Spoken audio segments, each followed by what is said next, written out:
We told you so. Now what? For northeast Syria. This article was written by Fionnuala ní Aoláin Casey Hans and Anne Charbord and read by an automated voice.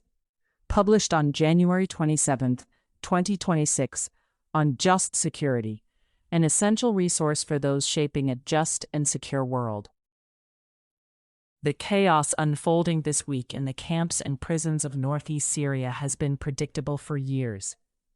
It was simply never sustainable for a non-state armed group, the Syrian Democratic Forces, or SDF, to conduct mass arbitrary detention with the sustaining support of Western and other states that have an overt interest in avoiding the repatriation from those camps of their own nationals accused of association with ISIS.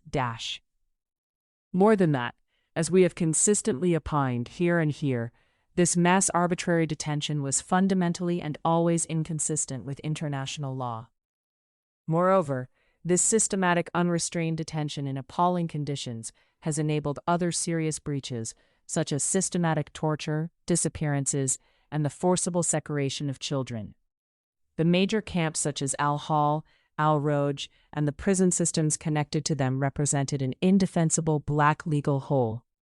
No meaningful global action on the camps and prisons was sought in recent years, despite warnings, including from us in our prior respective capacities as the UN Special Rapporteur on Counterterrorism and Human Rights, and the legal advisor to the Special Rapporteur about the illegality and unsustainability of the status quo.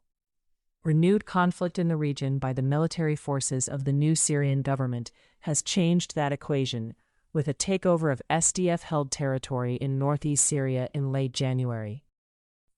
But rather than a humane and human rights-compliant solution to the glaring problems presented by this mass arbitrary detention, we are seeing early indications that even worse may be coming. A hasty, ill-planned transfer of control of Al-Hol from SDF to Syrian government control has led to the cessation of humanitarian support, leaving detainees, including thousands of children, without food and basic medical supplies. Unsurprisingly, those within have sought to escape.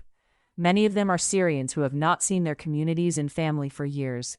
Others may wish to escape for other, less commendable reasons, including a return to ISIS supporters.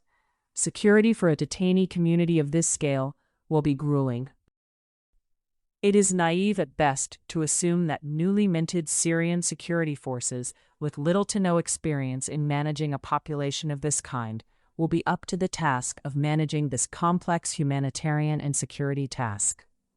United Nations administrative responsibilities for the camp, which were agreed in December 2025 but only enacted on January 22, leaves the UN in a precarious situation of responsibility for a detainee population that has been denied any semblance of legal process throughout the duration of their detention.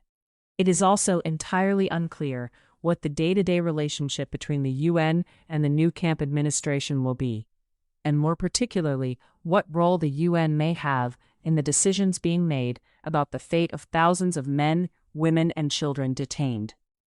For now, we know that UNHCR has some humanitarian access to both Al-Hol and Al-Roj, but not much more than that is clear, especially UN influence on transfers out of the camps and prisons.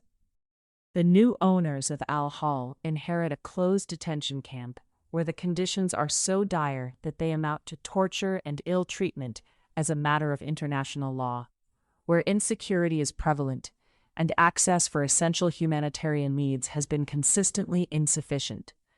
Practices by the detaining authority in the Kurds have also been found by the former UN Special Rapporteur on Counterterrorism and Human Rights, author ní Aoláin, to implicate core crimes as a matter of international law. These inhumane conditions must end, so that no child in Al-Hol continues to experience the exceptional harm that has defined their lives since 2017. The prison situation for men and boys is even more concerning.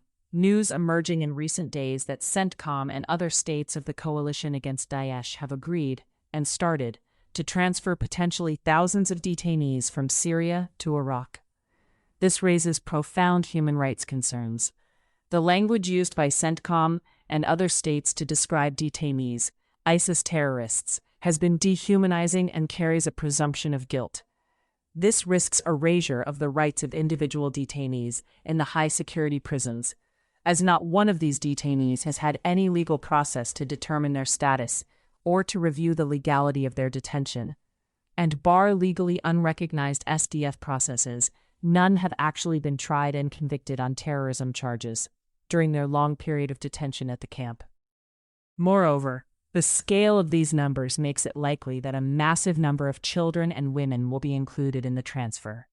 The obvious point is that mass transfers from one inhumane detention situation without legal process to a prison system in Iraq that has been the subject of sustained concerns by the UN and others on due process and torture grounds is a clear non-refoulement problem. As a corollary of the absolute prohibition of torture, states are forbidden under binding international human rights law, including Article 3 of the Convention Against Torture and Article 7 of the International Covenant on Civil and Political Rights, from transferring individuals from their jurisdiction, effective control, or authority when there are substantial grounds for believing that the person would be at risk of irreparable harm upon return or transfer, including persecution, torture, ill treatment, enforced disappearance, or other serious human rights violations. The apparent acquiescence of states to the transfer of their nationals to Iraq, or the fact that it is carried out by the international coalition, does not solve this human rights problem. Terrorism trials in Iraq are notoriously problematic. Iraq's counter-terrorism law has been rightly criticized as opaque and lacking precision. In multiple cases, criminal charges based on the mere fact of association or membership with a terrorist group has been upheld on grounds that would simply not hold water in systems that require rigor in determining association in criminal activities. Individuals that are transferred from prisons and camps in Syria are almost certainly headed to terrorism trials that have been roundly castigated as short, manifestly unfair, and lacking even the most minimal protection for individual rights. Worryingly, the transfers that have been enacted so far appear to have made no distinction for now adult men who were initially detained as children or adolescents. At this point, no information is forthcoming on who precisely has been transferred and what nationalities are in the hands of the Iraqi government. And for former detainees transferred to Iraq, whose countries of origin have no problem with or maintain the death penalty, we can envisage widespread use of the mandatory death penalty for persons who do end up with convictions of terrorism. There is a certain irony in widespread concern by states in the widespread use of the death penalty in Iran, and no scruples at all in sending their own nationals to the same fate in Iraq. Further, we have not heard, so far, from states that have abolished the death penalty asking the Iraqi government to refrain from using it against their own nationals. All of this, which essentially might be described as legalized mass rendition, has eerie reminders of post-9/11 transfers across borders, also justified in the name of counterterrorism. The result of that post-9/11 misadventure has been well documented, including the long-term mobilization it spurred among radicalized groups. Moreover, it functions to prove the point that for many states, including democracies, the language of human rights is pick and choose, a kind of a la carte menu that can be discarded upon designating individuals, including women and children, as a terrorist, with or without evidence. So, what next? Urgently, the mass transfers that involve systematic non-refoulement practices must cease. The new Syrian government must expediently provide security and safety to the detainee population in the camps, including the provision of basic humanitarian assistance. In particular, the government must ensure access to electricity and heat in the freezing cold of winter as an absolute necessity for their incarcerated population.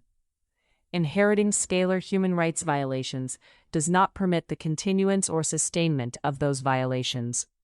In short, the new Syrian government must conduct lawful status determinations for the women, men, and children in Al-Hol and Al-Roj, and it must do so expediently to ensure a lawful, human rights complaint way forward. This requires bringing legal process to bear on detention and seeking the cooperation and technical support of supportive states, and as appropriate, the UN, to marshal legitimate, rule-based processes of determination requiring individual assessment of each person detained. More urgently, states must repatriate their own nationals and start the necessary process of reintegration. There is some hope to be found on that front. Countries who have brought back their nationals are generally doing so effectively. Lives are being rebuilt, children are being educated and supported, and those who should be prosecuted are indeed being brought to justice in national courts. It is not too late to get this right, and to mitigate the harm of acquiescence to mass, arbitrary detention in Syria.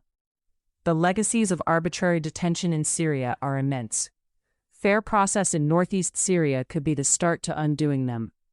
This would be a singularly impactful step towards undo the grim legacy of detention in the region since 2017. Author's note: this article was written in the author's personal capacities, and all views expressed here are their own. Thank you for listening to this article, published on Just Security. To stay up to date on Just Security's analysis of law, policy, and current events, go to justsecurity.org. Subscribe to Just Security on Substack, and follow us on LinkedIn, Blue Sky, Facebook, Instagram, and Threads.